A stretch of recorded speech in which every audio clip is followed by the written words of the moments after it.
ষোড়শ অধ্যায়, 16তম অধ্যায়, যেটির নাম হলো দৈবাসুর সম্পদ বিভাগ যোগ। এইটি আজ আমরা পাঠ শুরু করব। এইটি পাঠ শুরু করার আগে নবম অধ্যায়ের শ্লোক 12 এবং 13 আপনাদের একটু স্মরণ করিয়ে দিই। 12 এবং 13 নম্বর নবম অধ্যায়ে রাজযোগে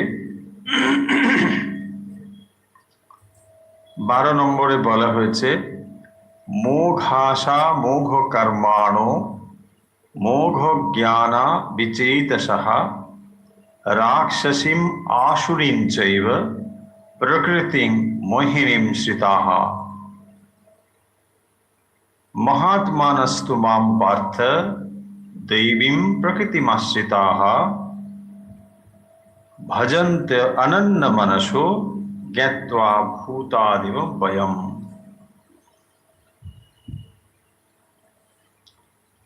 বারো নম্বর শ্লোকে বলছেন মোঘাশা মোঘ কর্মাণো মোঘ জ্ঞানা বিচেতসঃ রাক্ষসীম আসুরীম চৈব প্রকৃতিং মোহিনীম শ্রিতাঃ।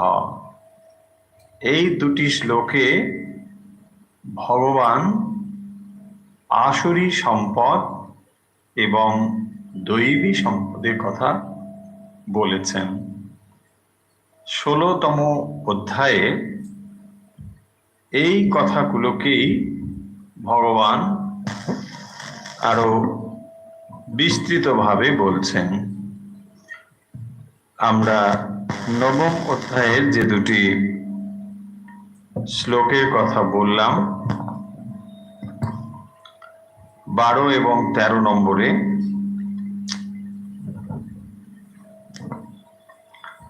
সেখানে ভগবান বলেছেন যে তামসী এবং মোহিনী যে প্রকৃতি, সেটি হচ্ছে বৃথা আশা এবং বিফল কর্ম ও নিষ্ফল জ্ঞান, যে সমস্ত অবিবেকী তারা আমার এই তামসী মোহিনী যে প্রকৃতি তা প্রাপ্ত হয়ে থাকে। অর্থাৎ যারা দেহাত্ম বুদ্ধি সম্পন্ন,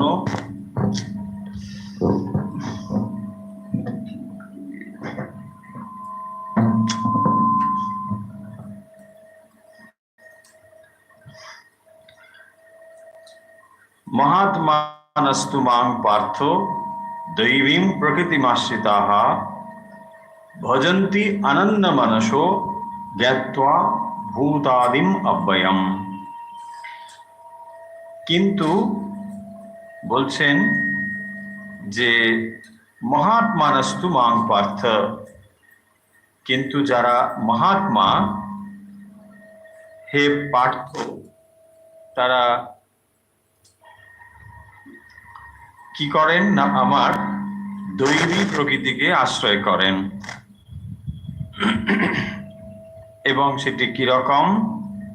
ভজন্তি অনন্য মানসো জ্ঞাত্বা ভূতাদিম অব্যয়ম।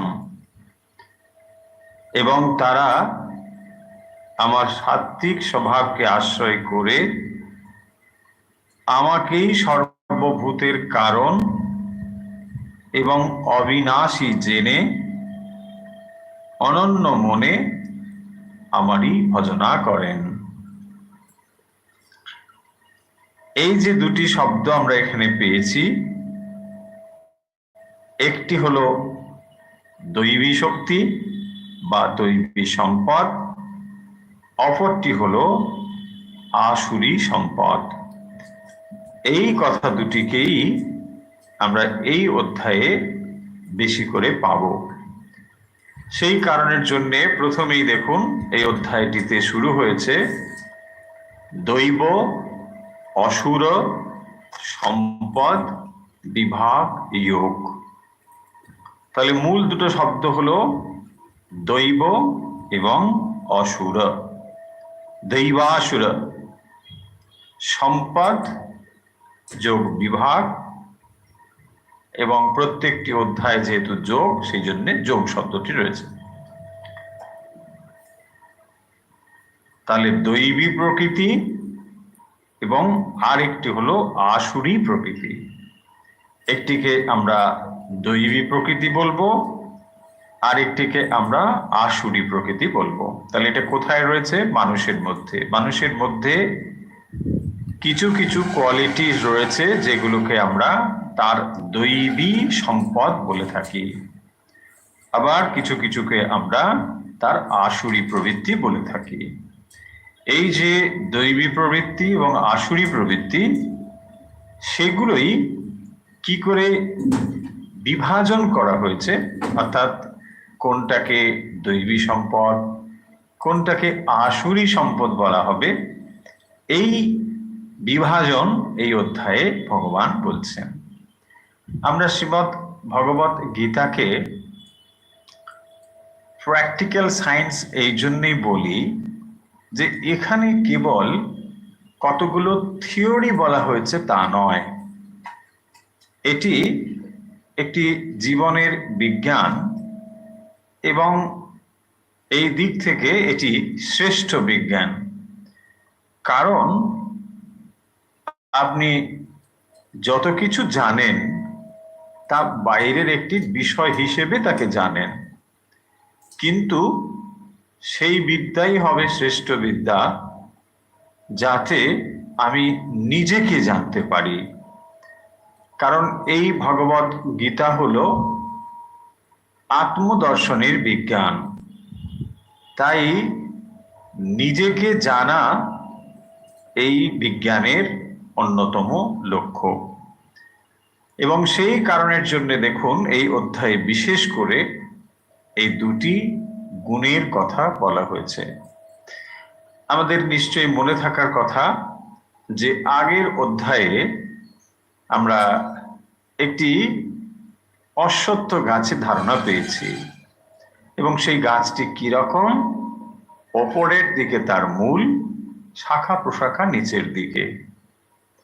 এই যে গাছটি, সেই গাছটি কি করে বাড়ে, বৃদ্ধিপ্রাপ্ত হয়, বলা হয়েছে যে সেটি হলো কিরকম না, তার মধ্যে কামনা বাসনা এইগুলোই হচ্ছে ওই গাছটিকে বৃদ্ধিপ্রাপ্ত করায়। কর্ম যত আমরা করছি সমস্ত কর্মের ফলের দ্বারাই গাছটি শাখা প্রশাখা বৃদ্ধিপ্রাপ্ত হয়। তো এই যে গাছটি, তার কিছু কিছু ডাল ওপরের দিকে যায়, কিছু কিছু ডাল নিচের দিকে যায়। কি করে কোনো কোনো গাছের ডাল ওপরে যাবে এবং নিচের দিকে যাবে এটি নির্ভর করছে এই দুটি গুণের ওপরে। তাই সংসার বৃক্ষে বিশেষ করে এখানে সাত্ত্বিক প্রবৃত্তি এবং তামসিক প্রবৃত্তির কথা বলা হয়েছে। তাই মানুষের মধ্যে এই সাত্ত্বিক এবং তামসিক ও রাজসিক এই তিনটি শক্তি বা প্রকৃতির বিকাশই মানুষকে অন্য মানুষ থেকে ভিন্ন করে। তাই দৈবী সম্পদ হলো আমাদের যথার্থ সম্পদ, যেটি লাভ করলে আমরা পরিণামে আত্মদর্শন লাভ করতে পারি। তাই ভগবত গীতা কেবলমাত্র কতগুলো তাত্ত্বিক কথা বলেই ক্ষান্ত হয়ে যাননি। তাই এখানে বিশেষত এই অধ্যায়টিতে আমরা দেখব ভগবান সেই গুণের কথাগুলো বলেছেন, যেই গুণগুলো একটি একটি করে অর্জন করলে যথার্থ রূপেই আমরা যে সাত্ত্বিক অবস্থা সেটি লাভ করতে পারি, এবং সাত্ত্বিক অবস্থা লাভ করলে তখনই এই আত্মদর্শন সম্ভব হয়। তাই আমরা দেখব এই অধ্যায়ে ভগবান দুটি বিশেষ প্রকৃতির কথা বলেছেন। একটি হলো তার দৈবী এবং অপরটি হলো আসুরী।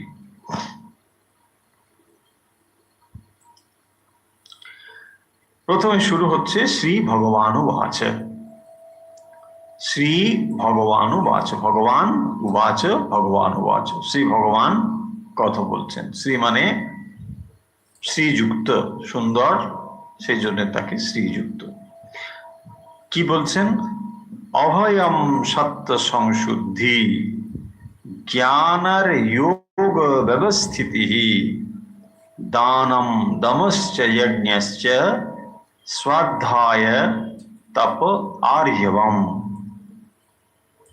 এই অধ্যায়ে 1 থেকে 3 নম্বর পর্যন্ত মানে একসঙ্গে ধরে অর্থ করতে হবে, কারণ এখানে কতগুলো গুণের কথা কেবল বলা হয়েছে।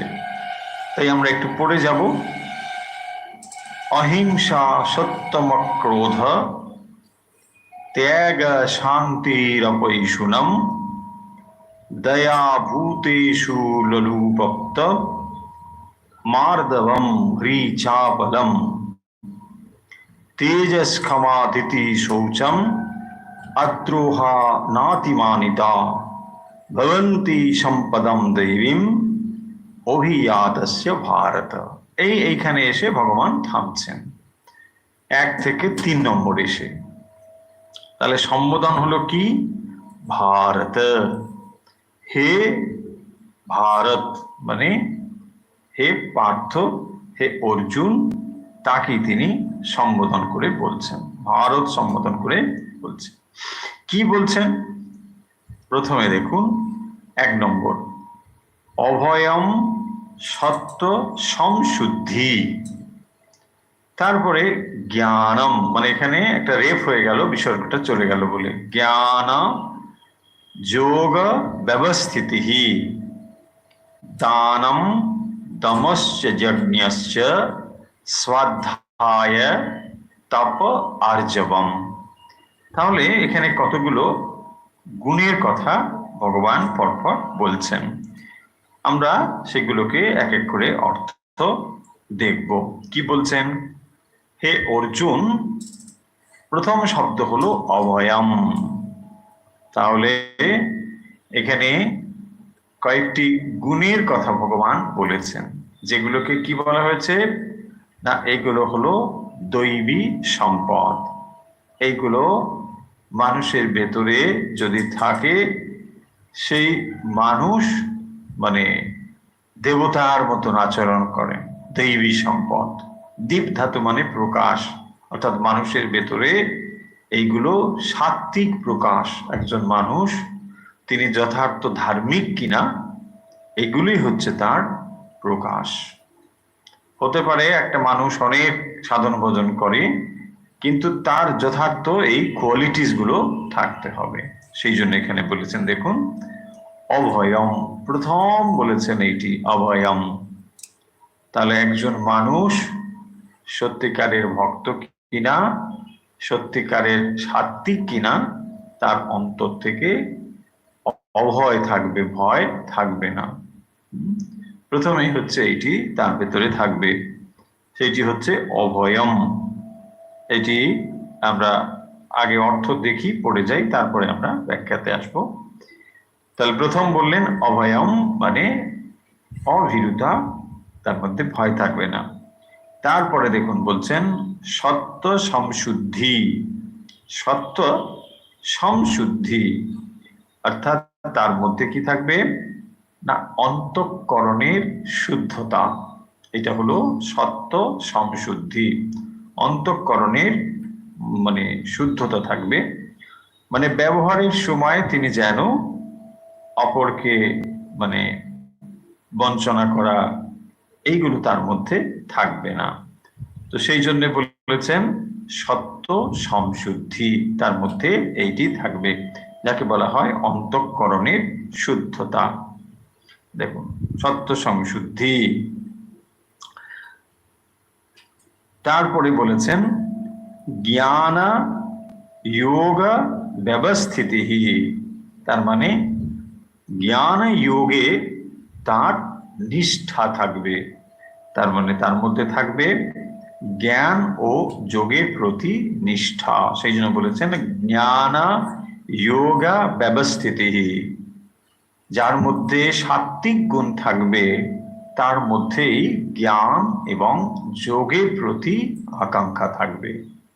তাহলে দেখুন এই কোয়ালিটিস গুলো যদি ডেভেলপ করা যায় তাহলেই এই যে বাকি জিনিসগুলো এখানে এসে উপস্থিত হবে। যেমন আমরা আগে এক্সাম্পলে বলেছি যে যদি আমরা গোলাপ ফুল পেতে যাই তাহলে কেবল গোলাপ গোলাপ না বলে গোলাপ ফুল হওয়ার জন্যে যে যে অনুকূল পরিবেশগুলো দরকার সেগুলোই যদি আমরা করতে থাকি তাহলে গোলাপ স্বাভাবিকভাবেই হবে। ঠিক সেরকম ভাবে একজন মানুষের ভেতরে যে দৈবী সম্পদ যেগুলো সেগুলোই যদি বৃদ্ধিপ্রাপ্ত হয় তাহলে আর বাকি কিছু থাকবে না। সেগুলোই হচ্ছে এখানে বলা হয়েছে, সেগুলি দরকার। যেমন সূর্য যখন ওঠে তো সূর্য উঠলে তার আগে তার আভা দেখা যায়, তাই না? শ্রীরামকৃষ্ণ বলেছেন যে যখন জমিদার কোনো জায়গাতে যাবেন তখন তার আগে গড়গড়া, তার বসার আসন এসব তিনি পাঠিয়ে দেন। তার মানে কি? তার মানে হলো প্রধান জিনিসটি যখন এসে উপস্থিত হবে তার আগে কতগুলো লক্ষণ প্রকাশিত হবে। যেমন সূর্য যখন ওঠে পূব দিকের আকাশ কি হয়? সুন্দর একটা আভামণ্ডল তৈরি হয়। সেই আভামণ্ডল দেখে আপনি বুঝতে পারেন সূর্য ওঠার আর দেরি নেই। এই যে সাত্ত্বিক গুণগুলোর কথা এখানে বলা হচ্ছে, এইগুলোই হচ্ছে লক্ষণ যে তার ভেতরে এবারে সত্য প্রকাশিত হবে। যে কোনো অন্তরে সত্য প্রকাশিত হবে না, সেই অন্তরে এইরকম অবস্থা হলেই কেবল সত্য প্রকাশিত হবে। সেই কারণের জন্য ভগবান এখানে জোর দিয়ে এই কথাগুলো বলছেন। দেখুন এগুলো খুব প্র্যাকটিক্যাল জিনিস, এগুলো খুব থিওরিক্যাল যে ভগবান বলে দিয়েছেন তা কিন্তু নয়। যেমন আগের অধ্যায়ে আমরা পড়েছি যেগুলো, বা তার আগের অধ্যায়ে, সেখানে যেমন থিওরি রয়েছে সেখানে প্র্যাকটিক্যাল কথা রয়েছে, এখানেও প্র্যাকটিক্যাল কথা। তার মানে এই গুণগুলোকে আমাদের চেষ্টা করতে হবে, এই গুণগুলোকে অবলম্বন করার বা গুণগুলোকে আমাদের জীবনে নিয়ে আসার। কি বললেন? জ্ঞান যোগ ব্যবস্থিতি। দেখুন তারপরে বলছেন দানম। এক একটা করে কোয়ালিটির কথা বলছেন। দানম, দানম মানে দান করা। অনেক রকমের দান রয়েছে, অন্ন দান করা, বস্ত্র দান করা, জ্ঞান দান, বিদ্যা দান, ধর্মদান, অনেক রকমের দান। তুমি দানম, তাহলে সব দানগুলো এখানে পড়বে, তাই জন্য বলছেন দানম। ভুরি গৃহন্তি ভুরিদা জানা, ভুবি গৃহন্তি ভুরিদা জানা, যিনি ভুরিদা, ভুরিদা মানে যিনি অনেক অনেক বেশি দান করেছেন, এইরকম যে মানুষ দান করে তিনি শুদ্ধ হয়েছেন। দান করলে তাহলে কি হয়? চিত্ত শুদ্ধ হয়। যখন চিত্ত শুদ্ধ হয় এইরকম যে সে ভগবানের ওই কথাগুলোকে বুঝতে পারে, সেই জন্য এখানে বলেছেন দানম। তারপরে বলেছেন ধমশ্চ। দেখুন দানম দমশ্চ, তারপর বললেন দমহা। দম মানে হচ্ছে বহির ইন্দ্রিয়ের যে সংযোগ। আমরা সমদম পড়ে এসেছি, সম দমা উপরতি। সম হলো মনের অন্তঃকরণের যে নিয়ন্ত্রণ, তাকে বলা হয় সম। আর দম হলো বাইরের ইন্দ্রিয়গুলোকে নিয়ন্ত্রণ করা, তাকে বলা হয় দম। তাহলে সম দম উপরতি তিতিক্ষা শ্রদ্ধা সমাধান। এখানে বলছেন দমস্য, তার মানে কি হলো? দান এবং দম। দম মানে সোজা কথা সেন্স অর্গান গুলোকে নিয়ন্ত্রণ করা।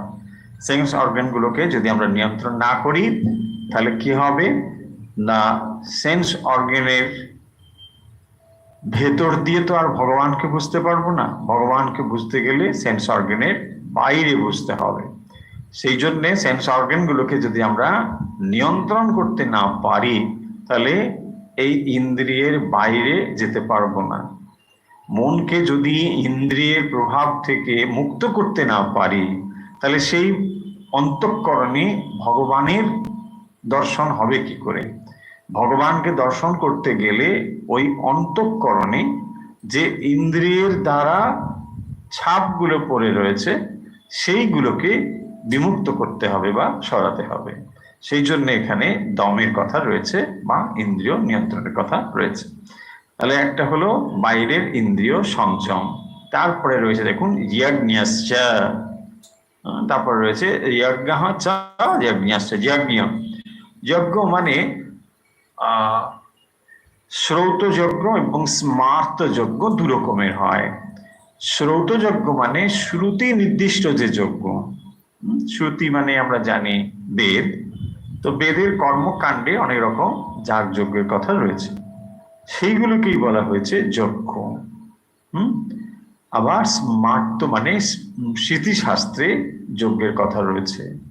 তো এই যজ্ঞ কি আমরা ভগবদ্গীতার আগে পড়েছি, সেখানেও বলা হয়েছে যে যজ্ঞ কথার অর্থ হলো আসলে স্যাক্রিফাইস করা।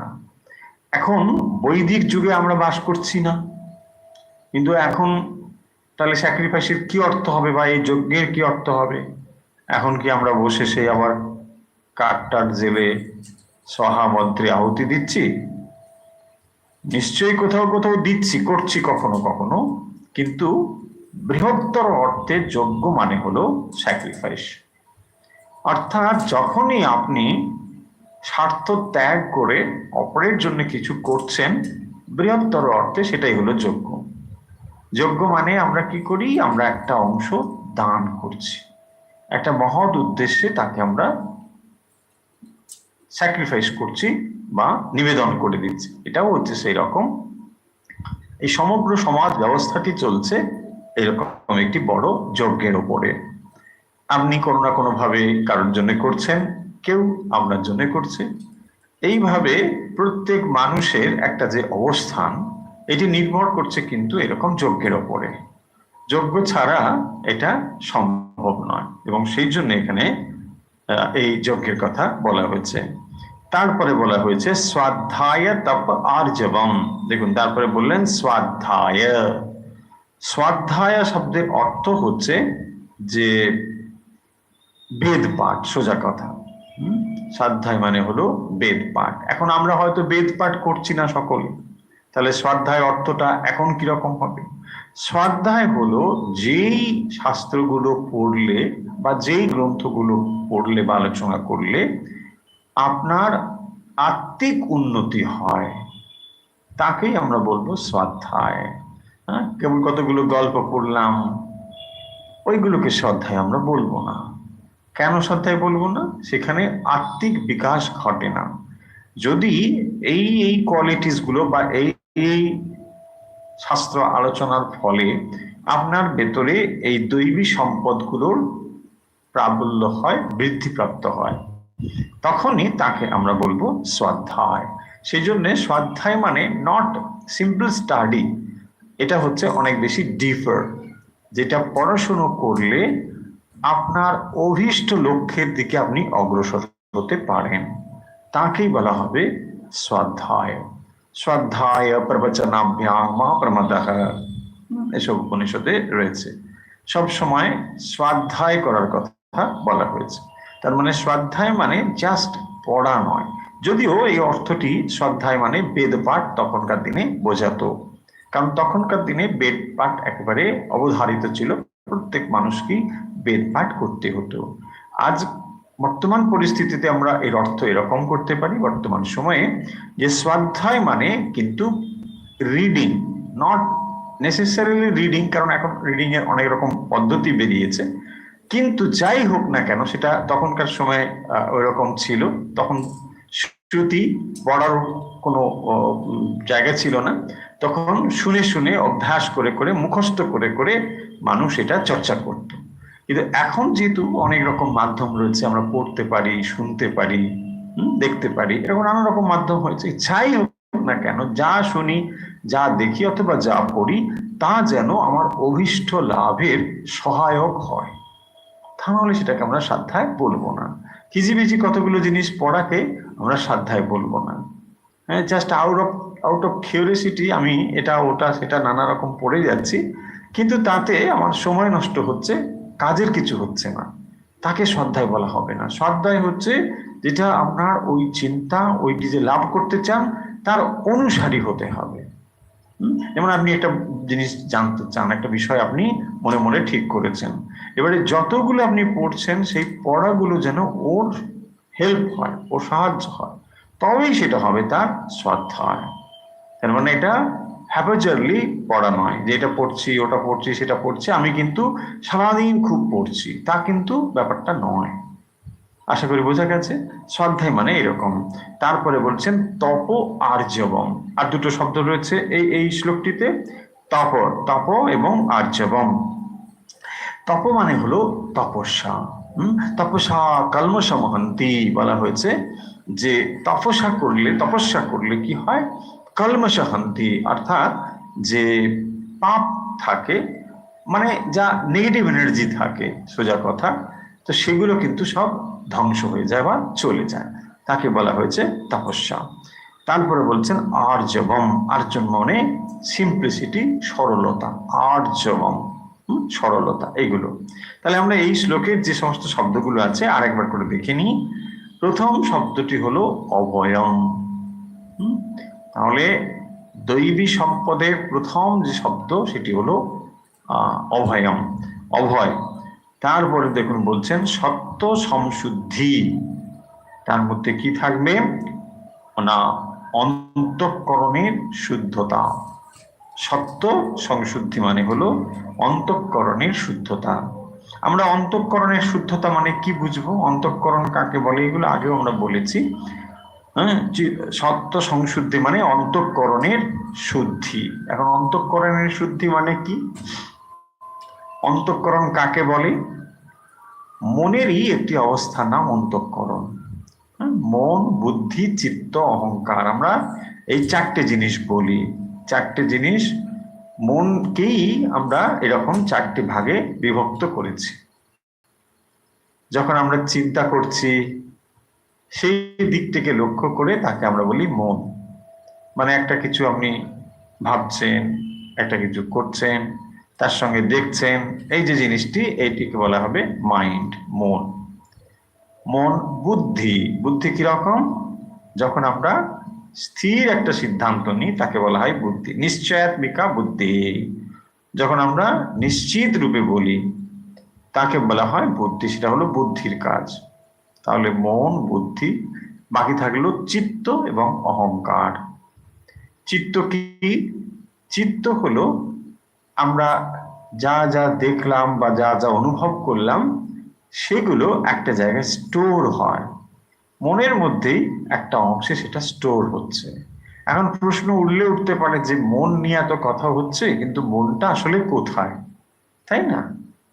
মন একটা নির্দিষ্ট কোনো জায়গায় সীমাবদ্ধ নেই, কিন্তু মন ফাংশন করতে পারে ব্রেনের ওপরে।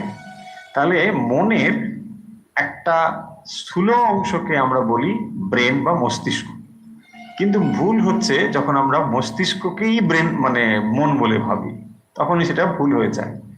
যদি আমরা কম্পিউটারের ভাষাতে বলি তাহলে একটাকে আমরা বলবো হার্ডওয়্যার, আর একটাকে বলবো সফটওয়্যার।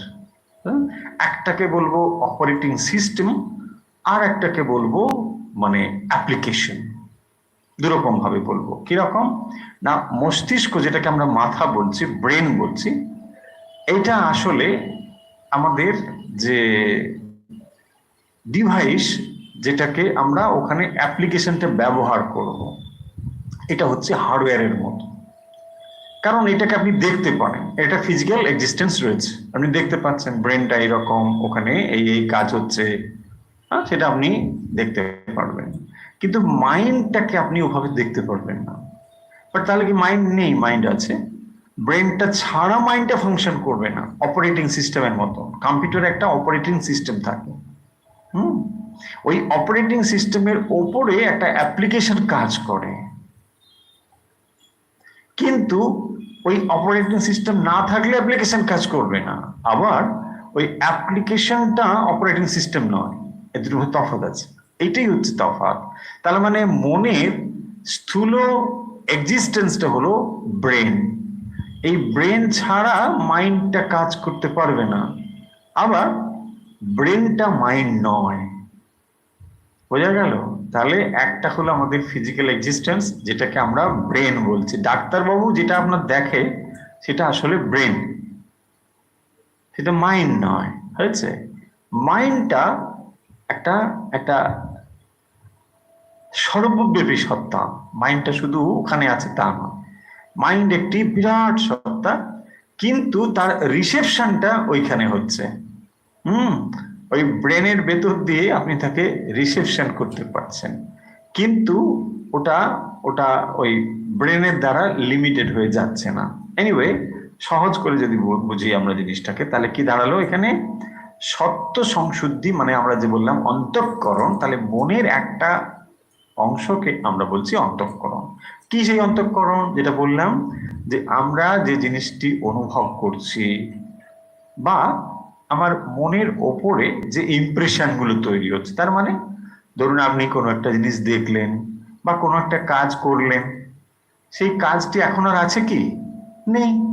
আপনি আগে একটা কিছু করেছিলেন, ধরুন কোনো একটা দেখেছিলেন, কোনো একটা বুঝেছিলেন, যাই কিছু করেন না কেন, সেগুলো কিন্তু এখন আর নেই।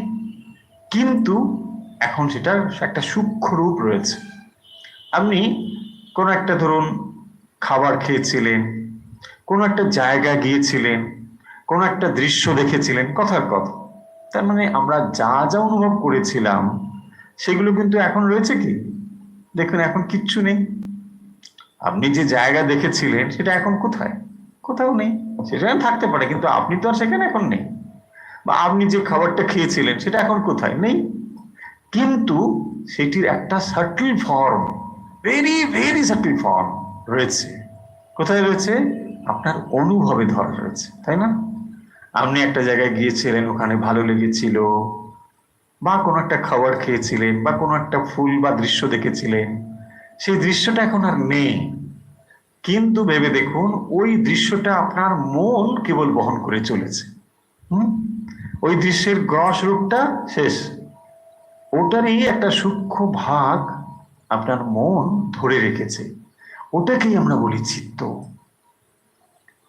ওটাকে আমরা কি বলি? চিত্ত। তাহলে চিত্ত কি করছে? আমাদের যে কোনো মেন্টাল ইমপ্রেশনকে ক্যারি করে চলেছে। হ্যাঁ, তাকে বলছে আমরা চিত্ত। তাহলে কি হলো না? মন, বুদ্ধি, চিত্ত। আর একটাকে আমরা অহংকার, এই প্রসঙ্গে একটু বলে দিতে পারি। অহংকার মানে আর কিছু না, আই কনসাসনেস, মানে আমি আমি অনুভব করা।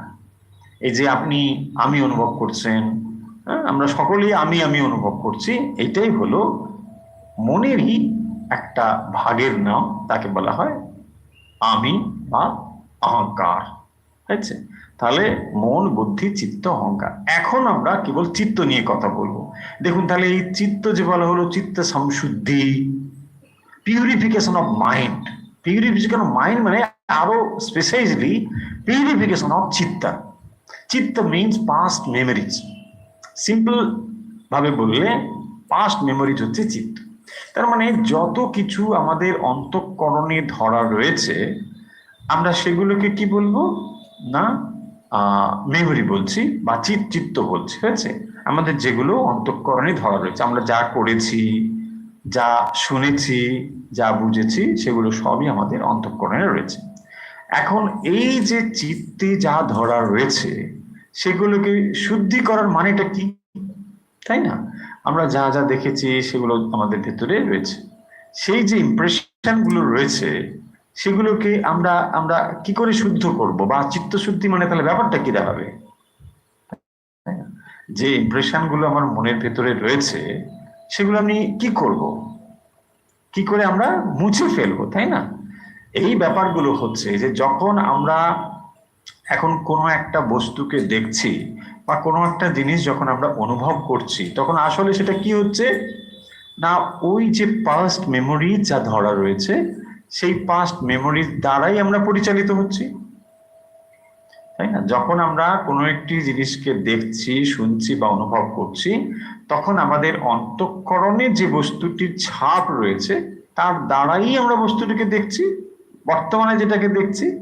সেই কারণের জন্য আমাদের বর্তমান ও পলিউটেড হয়ে যাচ্ছে অতীতের দ্বারা।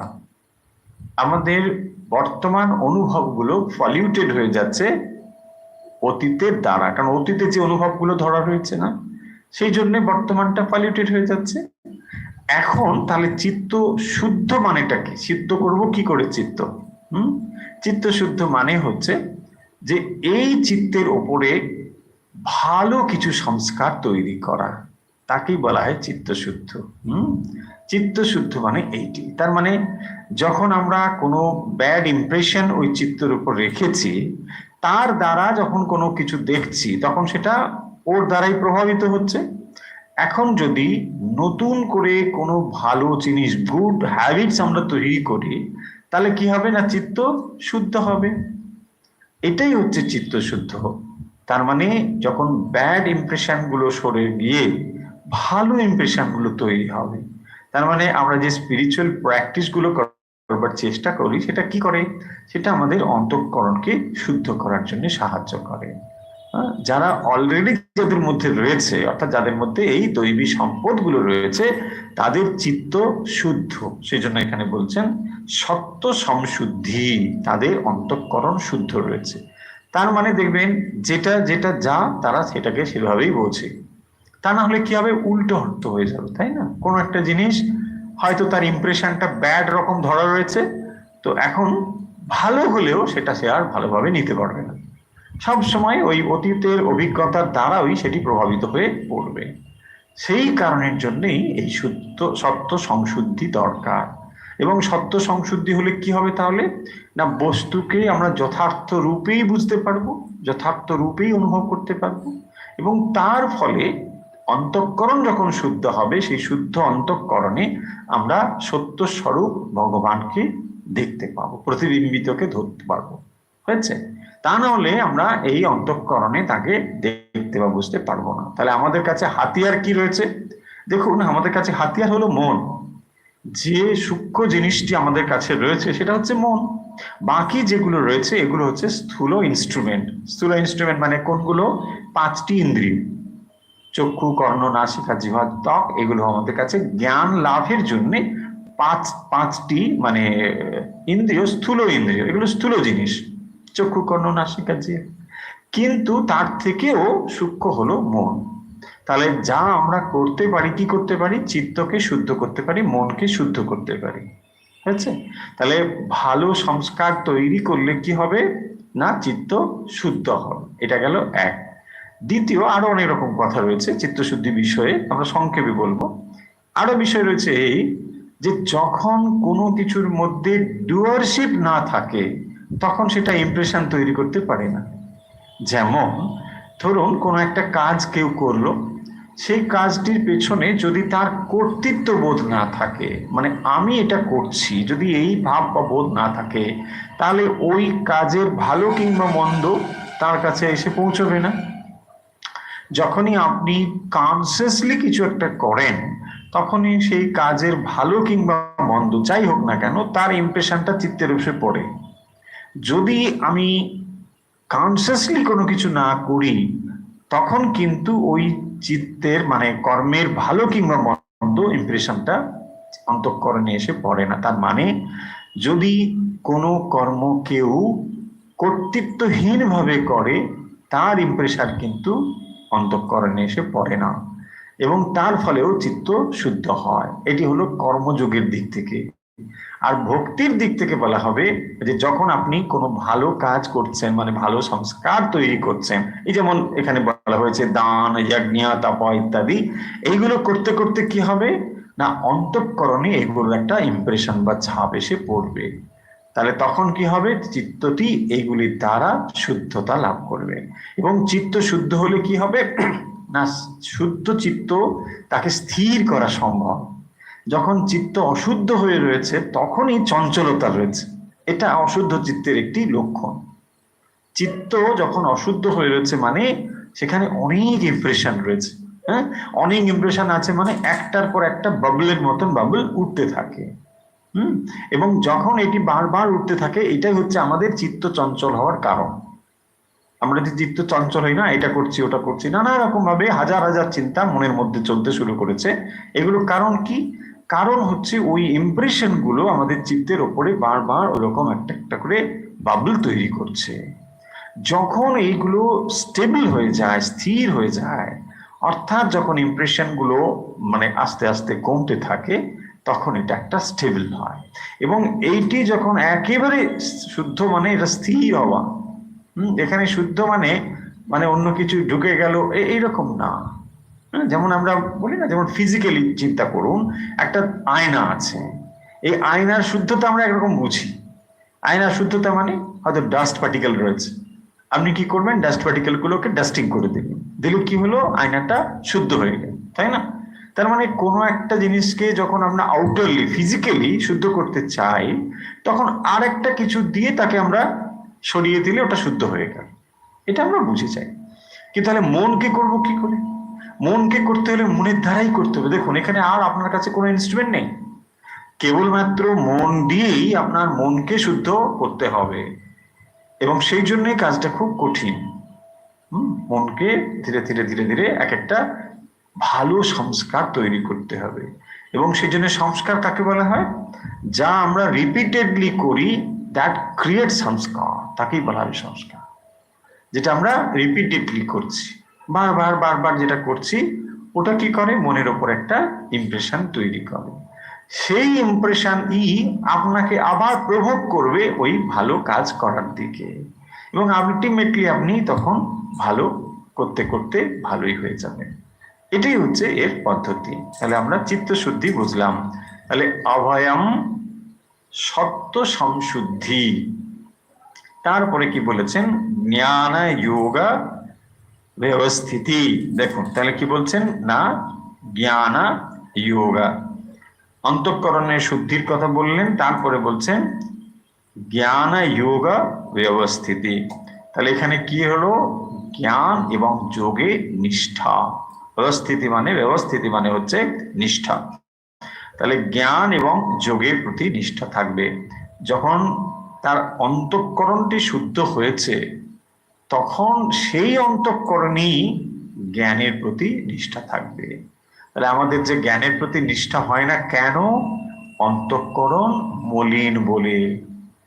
আপনি হয়তো একটা বই খুলে বসলেন না, অনেকদিন পর একটা ভাগবত টাগবত পড়বো, কিন্তু মনে অনেক রকম ইমপ্রেশনস গুলো নানা রকম রয়েছে বলে সে আপনার মনের উপর বললো, আরে এখনই ভাগবত পড়বে কেন, এখন চলো একটু ভালো কিছু সিরিয়াল টিরিয়াল দেখি বা একটু ঘুরে আসি, হতে পারে। এই যে মনের উপরে এই একটা জিনিস উঠলো, অমনি আপনি বই বন্ধ করে হাঁটা দিলেন, হয় না?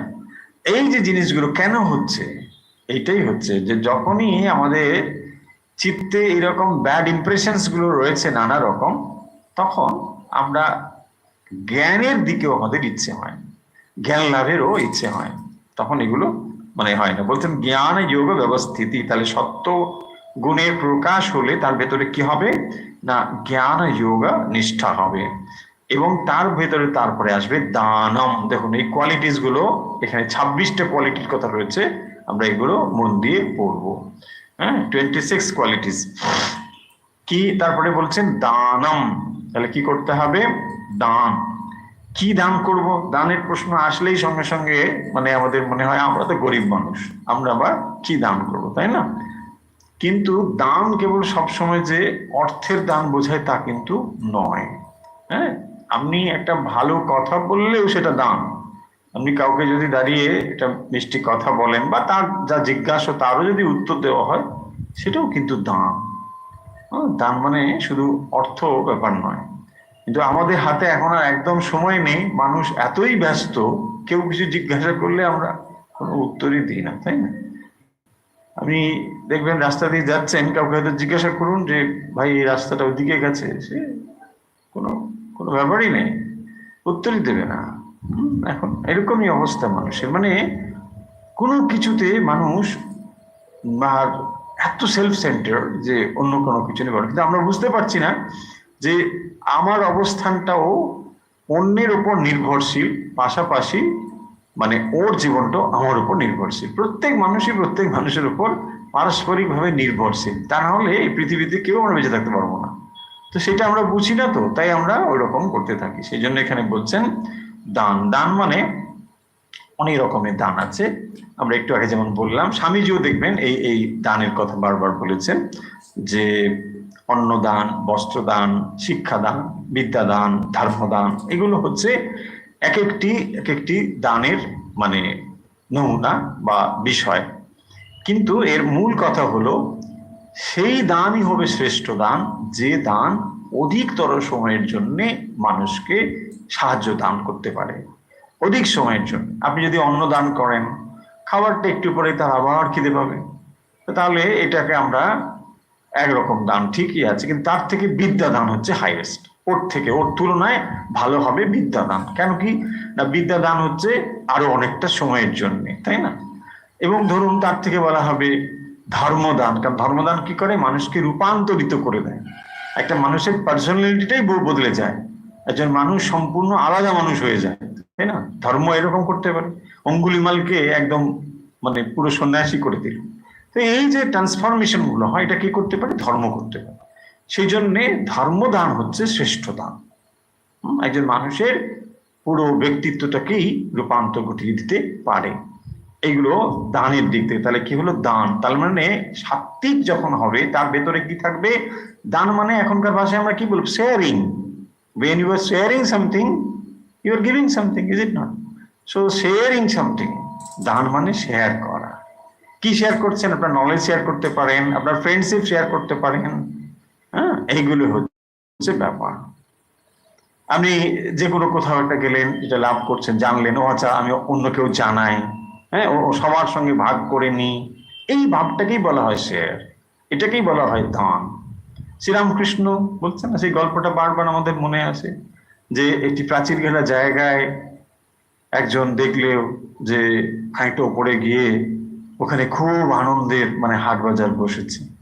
তো সে কি করলো, হা হা হা করে ঝাঁপিয়ে পড়ল। আর একজন গিয়ে দেখলো প্রাচীর ঘেরা জায়গা, সেখানেও ওরকম সুন্দর একটা আনন্দের হাট বাজার বসেছে। সেও দেখে আনন্দে হাহা করে ঝাঁপিয়ে ওর মধ্যে পড়ে গেল। আর একজন লোক দেখলো, আরে যারাই যায় তারাই ঝাঁপিয়ে পড়ছে, এত আনন্দ। আর বাইরে যে এতগুলো লোক আছে তাদেরকে তো বলতে হবে, যদি নিজে গিয়ে আনন্দ ঝাঁপিয়ে পড়ি তাহলে আর কি হলো, ও নিজেই কি করলো আমরা তো কিছু বুঝলাম না। সে তখন দেখেও দূর থেকে নিজেকে সম্বরণ করে, নিজেকে কন্ট্রোল করে, এটা ওটা কন্ট্রোলিং পাওয়ার চাই না, নাহলে ওটা দেখে সেলফিশনেস ঝাঁপিয়ে পড়লো। এই সেলফিশনেস কিন্তু এই জাগতিক সেলফিশনেসের থেকে আলাদা। তো এ কি করলো, ওটা না করে সবাইকে এসে বললো, দেখো এরকম একটা ব্যাপার আছে, ওখানে কিন্তু খুবই আনন্দ, কি করে যাওয়া যায়, সবাইকে এসে বলল। তখন সবাই মিলে গেল। শ্রীরামকৃষ্ণ নিজের অবস্থা সম্পর্কে এই গল্পটি বলেছিলেন, যে তার মানে ভগবান কি করেন, সবাইকে ডেকে নিয়ে যান ওই আনন্দটি দেবার জন্য। সেই কারণের জন্যে কেবল আত্মমুক্তি না, অপরের মুক্তির জন্যেও তিনি সবাইকে সঙ্গে নিয়ে যাচ্ছেন। এবং শ্রীরামকৃষ্ণ, স্বামীজি, সৃষ্টি মা, এদের জীবন দেখুন ঠিক ওই রকম, স্বামীজি সবাইকে নিয়ে যাচ্ছেন, তাই না? সবাইকে তিনি এই ভাবগুলো দিয়ে, চলো সবাইকে নিয়ে আমরা অগ্রসর হব। তো ঠাকুরমা স্বামীজির ভাব নেওয়া মানে এটাই, যে তার ভেতরে কি থাকবে, always be ready to give something, always you'll be the giver, not anything মানে you are taking anything from anybody, no. সব সময় কিছু দেওয়ার জন্য প্রস্তুত থাকবে আপনি, always be ready to give something, সব সময় দেওয়ার জন্য। That may not be money, সে সবসময় টাকা হতে এমন কিছু কথা না, এনিথিং। কেউ এটা জিজ্ঞাসা করলো, আপনি এটা প্রস্তুত হয়ে আছেন সব সময় দেওয়ার জন্য। এবং আপনি এটাও জেনে রাখুন, যখন আপনি প্রস্তুত হয়ে যাবেন দেওয়ার জন্য, না প্রকৃতি আপনাকে উছাড় করে দেবেও, আপনি সামলাতে পারবেন না, এত দেবে। আপনাকে প্রস্তুত হতে হবে যে পারফেক্টলি আপনি সেটা ইউটিলাইজ করবেন, আপনাকে দেবে। মন মিশন চলছে, আপনি দেখুন তো, কোটি কোটি টাকা কোথা থেকে আসছে? সাধু সন্ন্যাসীদের টাকা আছে? কিচ্ছু নেই। কোথা থেকে আসছে? আপনারাই দিচ্ছেন, গৃহীরাই তো দিচ্ছেন, কোটি কোটি টাকা দিচ্ছেন, তাই না? যখন ব্যালেন্স শিট বেরোয় দেখতে পান না, যে এত টাকা ডোনেশন হয়েছে, এত এত বন্যার ত্রাণে, এত অমুক ত্রাণে খরচ হয়েছে। কি করে হয়েছে? এগুলো দিয়েছেন তো মানুষ। কি করে দিচ্ছে? হ্যাঁ, প্রত্যেকটা জিনিস প্রপারলি ইউটিলাইজেশন হচ্ছে। So that is why people are giving money, no? So যখন আপনার ভেতরে এইটি দেওয়ার জন্য আপনি প্রস্তুত হয়ে যাবেন, সব সময় আপনার ভেতরে থাকবে যে no, yes, I will share something. যখন এই ভাবটা থাকবে তখন দেখবেন এটা হবে। সেইটা সুন্দর গল্প আছে না, কর্মযোগ প্রসঙ্গে আমরা বলেছিলাম যে ওই ওই রাজা এবং এক সন্ন্যাসী ওরা গিয়ে এক জঙ্গলে এক এক গাছের নিচে তারা মানে আশ্রয় নিয়েছিল। তো সেখানে দেখলো যে 3টি পাখি আছে। হ্যাঁ, সেই পাখি ওরা সারাদিন খুব ক্লান্ত হয়ে ওখানে গিয়ে ওই গাছের নিচে বসেছে। তো তারপরে ওই পাখিগুলো দেখলো যে আরে আমাদের কাছে অতিথি এসে গেছে, কিন্তু এদের তো কিছু খাবার দেওয়া চাই। কি খাবার দেবো, এদের তো আমার কিচ্ছু নেই। হ্যাঁ, এরাও ক্ষুধার্ত, কিছু একটা তো দিতেই হবে। তো কি করবে তারা, তখন কি করলো, ওই গাছে ওরা ওই কাঠ টাট জ্বালিয়ে ওখানে মানে আগুন পোয়াচ্ছে আর বসেছে, ক্ষুধার্ত কিন্তু খাওয়ার কিছু নেই। তো তখন ওই পাখিটি মানে গৃহস্বামী যে পাখি, সিম্বলিক এনিওয়ে গল্পটা এইভাবেই। তো তারপরে ও কি করলো, নিজেকে স্যাক্রিফাইস করলো, ওই আগুনের মধ্যে ঝাঁপিয়ে পড়লো। মিনস মানে আইডিয়া হচ্ছে যে তাহলে পাখির ওই মাংস থেকে এরা অন্তত খানিকটা কিছু খেতে পারবে। এইটা দেখে ওই পাখির যে স্ত্রী ছিল সে বললো আরে আমার স্বামী যদি এরকম করে হয় তাহলে এখন আমার দায়িত্ব। ওই একটা ছোট্ট পাখি পড়েছে আর 2টো মানুষ, ওরা খাবে কি? নিশ্চয়ই এতে ওদের সামান্য মানে হবেই না, ক্ষুধা নিবৃত্ত হবে না। তাই জন্য সে নিজেও পড়লো। সে যখন বললো দেখে তারপর বলছে না ছেলে আছে, ছেলে বললো যে আমারও পড়া দরকার, সেও ঝাঁপিয়ে পড়ছে। দেখুন এইভাবে গল্পটা মানে গিয়েছে, দিয়ে দেখাচ্ছে যে প্রত্যেকেরই এক একটা রেসপন্সিবিলিটি আছে যে ওইভাবে তাকে মানে করতে হবে। অতিথির জন্য সে স্যাক্রিফাইস করছে, সে স্যাক্রিফাইসটা যখন করছে না, তার স্ত্রী তার পুত্র সবাই মিলে এটা করছে। এইটা হচ্ছে আদর্শ যে দেখানো হচ্ছে।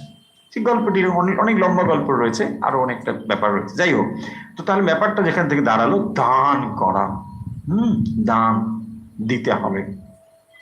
তারপরে দেখুন এই দানটা না, এটা এরকম আমরা যেন না ভাবি যে আমরা দিয়ে বিরাট একটা মানে ক্রেডিট নিচ্ছি না।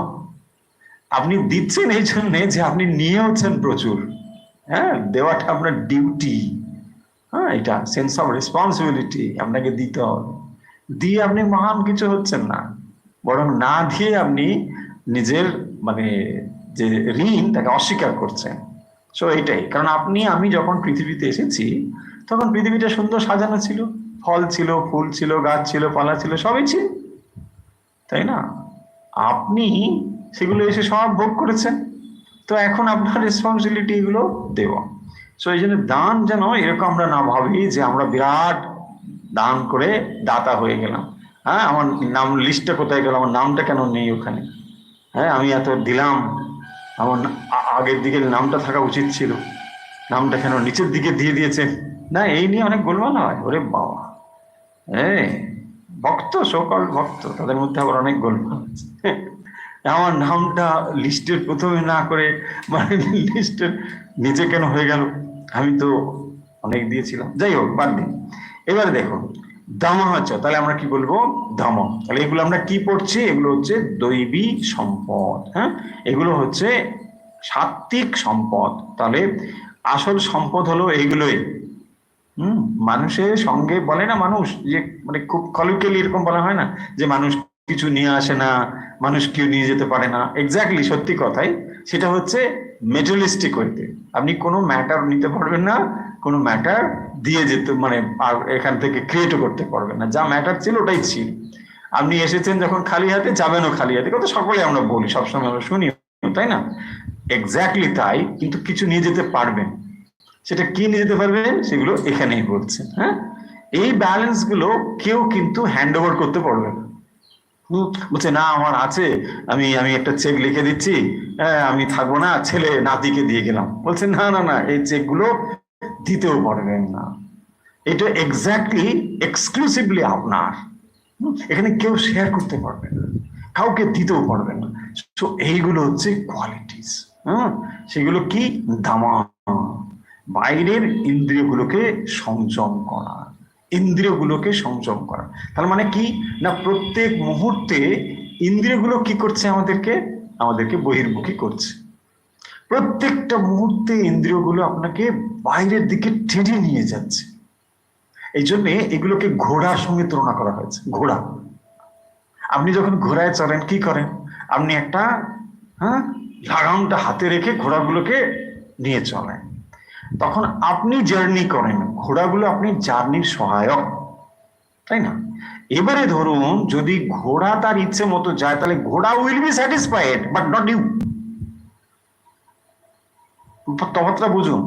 আপনি ঘোড়ার উপরে বসে আছেন, রাইট, বাট ঘোড়া কিন্তু ছুটে যাচ্ছে, এটাও ঠিক, বাট ঘোড়া স্যাটিসফাইড হচ্ছে, আপনি নয়। আপনি যেতে চেয়েছিলেন একদিকে, ঘোড়া দিয়ে যাচ্ছে একদিকে, বোঝা যাচ্ছে? আমরা ছুটে চলেছি, but I am not satisfied. Who is satisfied? Indriyas are satisfied because Indriyas are happy. ওটা তো চেয়েছে টেনে টেনে নিয়ে যাবো, টেনে টেনে নিয়ে যাচ্ছে। দেখুন, আপনি ঘোড়ার উপর বসে আছেন, কিন্তু ঘোড়া আপনাকে ছুটিয়ে ছুটিয়ে জঙ্গল টঙ্গল করে কাঁটা ঝোপের মধ্যে দিয়ে মানে নিয়ে যাচ্ছে, যেখানে খুশি নিয়ে যাচ্ছে, ওর যেমন খুশি নিয়ে যাচ্ছে, আপনার খুশি মতো না। হওয়া উচিত ছিল কি, ঘোড়াকে আমি চালাবো, হয়ে গেল ঘোড়া আমাকে চালাচ্ছে। বিপজ্জনক না? এটাই হচ্ছে বিপজ্জনক। যখন ঘোড়ার হাতে আপনি দায়িত্বটা দিয়ে দেন, তখন হচ্ছে সমূহ সর্বনাশ। এবং এটাই হয়ে চলেছে, এটাই হয়ে চলেছে। তার মানে জীবন থেকে আরেকটা জীবন, মানে জীবনের এক প্রান্ত থেকে আরেক প্রান্তে পৌঁছানোর জন্যে আমাদের যে কাজটি সব থেকে বেশি করণীয়, সেটা হচ্ছে এই ঘোড়াটিকে জব্দ করা। বেশি নেই, মাত্র 5টি ঘোড়া আছে, আর একটা মন। আবার মনের হাতে মানে ওই লাগামটাও দেওয়া আছে, হ্যাঁ, বুদ্ধিও আছে, মন বুদ্ধি এগুলো সব দিয়ে ওদের হাতে কন্ট্রোলিং পাওয়ারটা দেওয়া আছে, রিমোটটা ওখানে রয়েছে। কিন্তু এই ঘোড়াগুলো এমন শক্তিশালী যে আপনার ওই যে রিমোট এই ব্যবহার করতে আপনি অনেক সময় ভুলে যাবেন। অনেক সময় মনে হবে যে না না, এটা কি করে হয়, সুন্দর, ভালোই, চলো।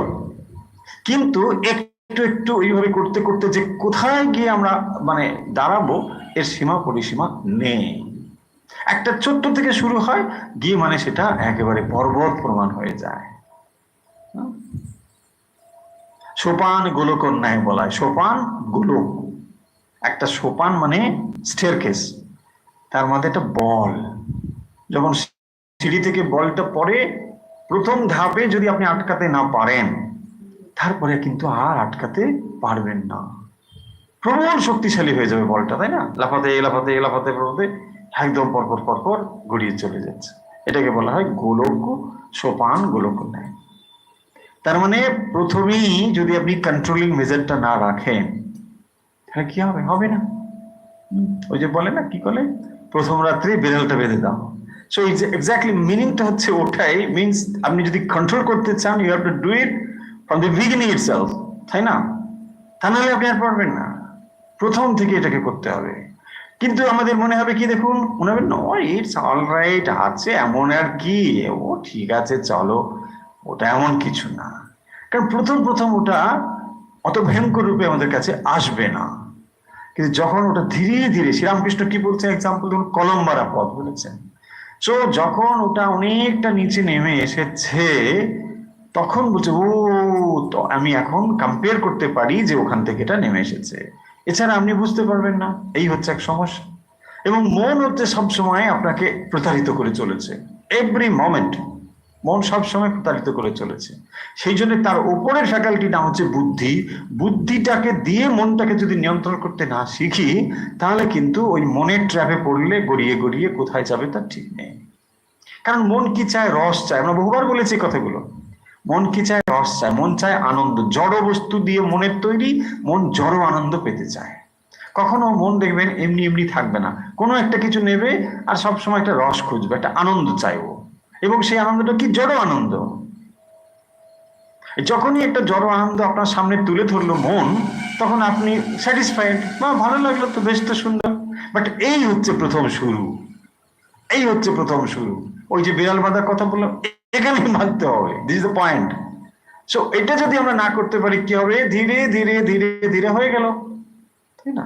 দেখুন যে কোনো হ্যাবিটস ওখান থেকেই হয় অলমোস্ট, মানে ব্যাড হ্যাবিটস গুলো খুব তাড়াতাড়ি ব্যাড হ্যাবিটস গুলো আমাদের ভিতরে ঢুকে পড়ে না? ধরুন আপনি মানে স্মোকিং হোক, যে কোনো অনেক রকম ব্যাড, শুধু স্মোকারদের বললে আবার যারা স্মোক করে তারা হয়তো একটু ভাববেন না। ব্যাপারটা হচ্ছে যে কোনো habits, any type of habit, দেখুন আপনি প্রথম যখন করে একটা আনন্দ অনুভব হয়, ভালো লাগলো, ঠিক আছে ঠিক আছে, আরে কি আমি কি আর মানে অ্যাডিক্টেড হয়ে যাচ্ছি? নো নো নো, হবে না। কিন্তু ধীরে ধীরে আমরা অ্যাডিক্টেড হয়ে যাচ্ছি, তাই না? শুধু শুধু যে মানে ওই সিগারেট বা এগুলো অ্যাডিকশন শুধু না, যা আমরা দৈনন্দিন জীবনে করে চলেছে এভরিথিং ইজ অ্যাডিকশন অনলি। ভালো করে দেখলে এভরিথিং ইজ বন্ডেজ। দেখুন যে লাইফস্টাইল আমরা ফলো করছি না, ইভেন সকাল থেকে আপনি এক কাপ চা না হলে যে দিনটা আপনার শুরু হয় না, এটাও তো দীর্ঘ 20-25 বছর ধরে আমরা হ্যাবিট করে করে করে করে ওটা এসেছি, তাই না? এখন ওটা না হলে মাথা খারাপ, হ্যাঁ, বুদ্ধিটা কাজই করছে না, সামথিং মিসিং। তার মানে দেখুন এরকম একটা নয়, এরকম হাজার হাজার মানে যে হ্যাবিটস গুলো আছে না, তাই মানে এখন আমরা পার্সোনালিটি বললে যা বুঝি, একটা মানুষের ব্যক্তিত্ব বললে যা বুঝি, সেটা হচ্ছে only collection of habits, collection of habits. যা আপনি দীর্ঘদিন ধরে অভ্যাস করেছেন তাকে বলে হ্যাবিট। আপনি সেই হ্যাবিটের বশবর্তী হয়ে ভাবেনও, চিন্তা করেনও, অ্যাকশন করেনও, এভরিথিং ওর হ্যাবিটটার উপরে। সকালবেলা উঠে ঘুরতে ঘুরতে বাজারের থলেটা নিয়ে গিয়ে চায়ের দোকানে প্রথম বসে পড়লাম, তাই না? পাড়ার ওখানে খবর নিলাম, কি হলো কি হলো, আরে এই প্রধানমন্ত্রী, আরে এই সর্বনাশ, এই হয়ে গেল। তারপরে সারাদিন আমাদের ওই চলতে থাকে, বাসে যান, ট্রেনে যান, গাড়িতে যান, চায়ের টেবিলে বসুন, everything everywhere the same thing happen. Why না? ওই যে ভাবগুলোর দ্বারা আমরা পরিচালিত হচ্ছি, বুঝতে পারছি না। ধন্য না, একই কথা, সচেতন নাগরিক, আমার এগুলো জানা উচিত, ইয়েস জানা উচিত তো, বাট বুঝতে পারছি না যে কখন আমরা ওর দ্বারা প্রভাবিত হয়ে পড়ছি, তাই না? এইভাবে প্রত্যেকটা জিনিস আমাদেরকে বিশ্লেষণ বিবেচনা করা দরকার। দামাস্য, তারপর দেখুন যজ্ঞস্য, যজ্ঞের কথা একটু আগে বললাম। যজ্ঞ মানে হচ্ছে স্যাক্রিফাইস করা। শ্রৌত যজ্ঞ, স্মার্ত যজ্ঞ, অর্থাৎ স্মৃতিশাস্ত্র অনুযায়ী যে যজ্ঞের কথাগুলো রয়েছে সেগুলো, বা শ্রুতিতে বা মানে বেদের কর্মকাণ্ডে যে সমস্ত যজ্ঞের কথা রয়েছে সেগুলো। এবং আধুনিক ভাবে আমরা বুঝলে এগুলো হচ্ছে যজ্ঞ মানে স্যাক্রিফাইস করা। তার মানে যে কোনো জিনিস যা আপনি করেছেন, যা আপনি পেয়েছেন, যা আপনি নিয়েছেন, সেগুলোকে দিতে হবে। সেই জন্যে অন্তত 5 রকমের যজ্ঞের কথা বলা হয়েছে, তাকে বলা হয় দেবযজ্ঞ। দেবতাদের থেকে আমরা যা ঋণ রূপে পেয়েছি সেগুলো কি আমরা আবার স্যাক্রিফাইস করি। বেদ, বেদ যেগুলো আমরা পেয়েছি, যে সমস্ত জ্ঞান ভান্ডার আমরা পেয়েছি, সেগুলো কোত্থেকে পেয়েছি? ঋষিদের থেকে। তাহলে ঋষি ঋণ আমাদের ভিতরে রয়েছে। এই যখন আপনি ঋষি যজ্ঞ করছেন তখন ঋষির ঋণটাকে স্বীকার করছেন। স্যাক্রিফাইস মানে এটাই, ঋণটাকে স্বীকার করা। তারপরে হচ্ছে ভূত যজ্ঞ। ভূত মানে সমস্ত প্রাণী যা রয়েছে তাদের প্রতিও আপনার দায়িত্ব রয়েছে, তাদের প্রতি আপনাকে ভাবতে হবে, ভূত যজ্ঞ। তারপরে বলছেন নৃযজ্ঞ, মানুষের জন্য। তারপরে হচ্ছে পিতৃযজ্ঞ, পিতৃলোকের জন্য, পিতামহ, পিতামহ, এই সমস্ত জায়গা, তাদের প্রতিও আপনার রেসপন্সিবিলিটি রয়েছে, তাকে বলে। তাহলে 5 রকম যজ্ঞ কি কি বললাম? দেবযজ্ঞ, ঋষিযজ্ঞ, ভূতযজ্ঞ, নৃযজ্ঞ ও পিতৃযজ্ঞ। ঠিক আছে? এইরকম 5 রকম যজ্ঞের কথা। কারণ আমরা যখন দৈনন্দিন জীবনে যাপন করি তখন দেখবেন জ্ঞাত সারে বা অজ্ঞাত সারে কোনো না কোনো জিনিস আমরা মানে খারাপ করেই চলেছি। সেই জন্য বলা হয়, দেখবেন আগেকার দিনের এই সমস্ত কনসেপ্ট গুলো ছিল, যেখানে জলের কুজো রাখছেন আপনি, ওখানে হয়তো অনেক জীব হত্যা হচ্ছে, তাই কতগুলো হয়তো পিঁপড়ে এসে মরে গেছে, কত কিছু হয় ওখানে, মশা মাছি মরছে। সো এটাও কিন্তু একরকমের তো রেসপন্সিবিলিটি আপনার না। আপনি জীবন ধারণের জন্য অপরকে মেরে ফেলছেন, হয়তো সরাসরি মারছেন না, বাট ওরা তো ওখানে এসে মরছে। হ্যাঁ, আপনি হয়তো কুজোটাকে একটু সরিয়ে দিলেন, দুটো পিঁপড়ে মরে গেল। সো এইগুলো বলছেন, এগুলো একটা মানে আপনার যজ্ঞের মধ্যে পড়ে। তারপরে বলছেন স্বাধ্যায় তপ আর্জবম। তাহলে কি হলো? স্বাধ্যায় মানে শাস্ত্রাদি পাঠ করা, মূল বেদ পাঠ করা, বেদ আদি যে সমস্ত শাস্ত্র রয়েছে সেগুলোকে পাঠ করা, এগুলো স্বাধ্যায়ের মধ্যে পড়ে। তারপরে বলছেন তপ আর্জবম। তপ মানে হচ্ছে তপস্যা করা। তপস্যা অনেক রকমের হয়, শারীরিক, মানসিক, কায়িক, বাচিক, মানসিক। কায়িক তপস্যা মানে ধরুন আপনি কিছু খেলেন না, উপোস করলেন, এটা একরকম তপস্যা, এটা হলো কায়িক তপস্যা।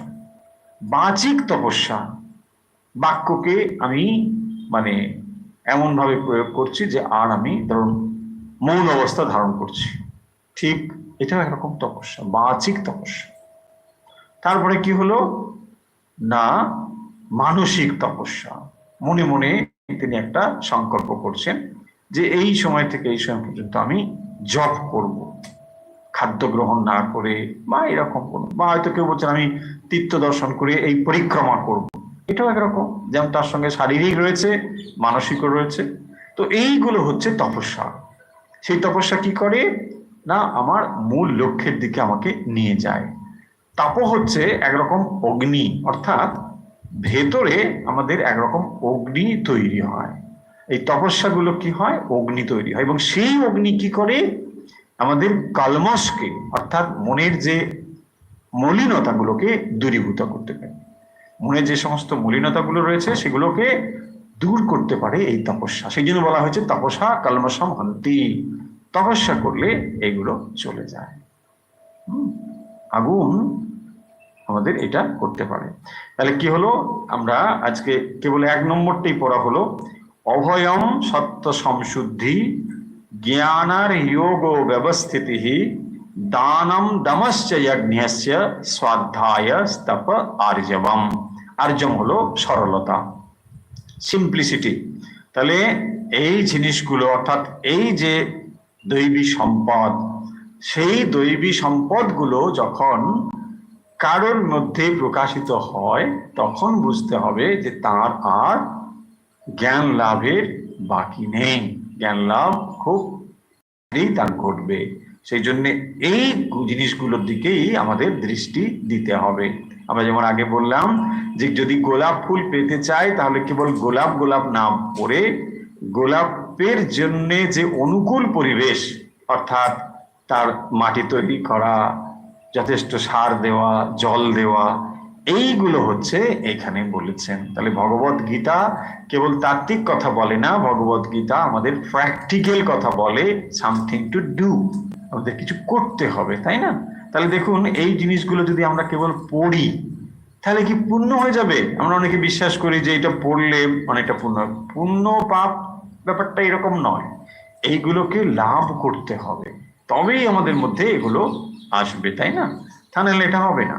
যেমন বলেন যে জ্ঞান ভক্তি কর্ম, দেখুন জ্ঞান ভক্তি কর্ম আমরা আলাদা আলাদা বলি, এগুলো আলাদা নয়, কোনোটাই আলাদা নয়, প্রত্যেকটা জিনিসই একই।